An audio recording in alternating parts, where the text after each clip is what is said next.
तर वळूया पुढील बातमीकडे। पब मध्ये नाचणारा अचानक रथ यात्रेत नाचतो, बघा काय जादू आहे लोकशाहीची असं म्हणत राज्यमंत्री विजय शिवतारेंनी राष्ट्रवादीचे मावळमधील उमेदवार पार्थ पवार यांची खिल्ली उडवली।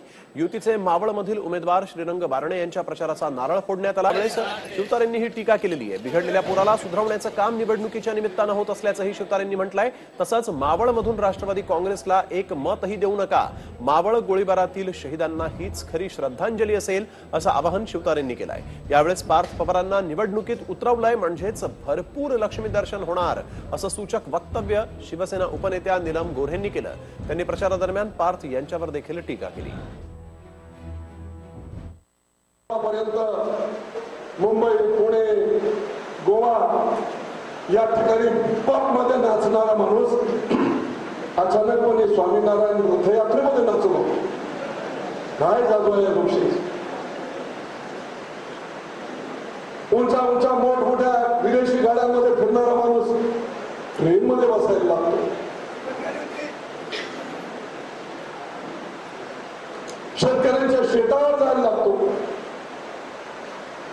मला वाटते बिघडलेला पोरगा सुधारवण्याचं सगळ्यात चांगलं काम जो काही होत असेल तर ह्या निमित्ताने होते असं मला वाटतं। फायदा हो की निवडून येणार नाही, अजित पवारांची चिंता थोडीशी कमी होईल। एवढं जरी साध्य झालं तरी निवडणूक सारखी लागणार असं त्यांच्यासाठी निश्चित होईल। काही उमेदवार असतात की ते उमेदवार एवढे संतापी असतात की जर का त्यांना एखादी गोष्ट मनासारखी झाली नाही, म्हणजे उमेदवारी मिळाली नाही समजा, तर ते स्वतःच्या घरातला टीव्ही फोडून टाकतात। आणि म्हणते हे तर गंभीरच प्रकरण दिसतंय। असं मग तुम्हाला आता ज्यावेळेला आपला विजय घोषित होईल त्यावेळेला स्वतःच्या घरात ते टीव्ही सुरक्षित ठेवायला लागतील, कारण अशा पद्धतीने जर का करणार असतील, काही मनासारखं झालं नाही की गोळीबार आणि काही जमलं नाही तर टीव्ही वरती दगडते।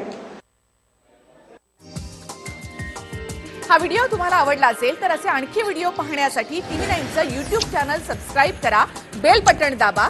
ताज्या घडामोडींसाठी लॉग ऑन करा tv9marathi.com।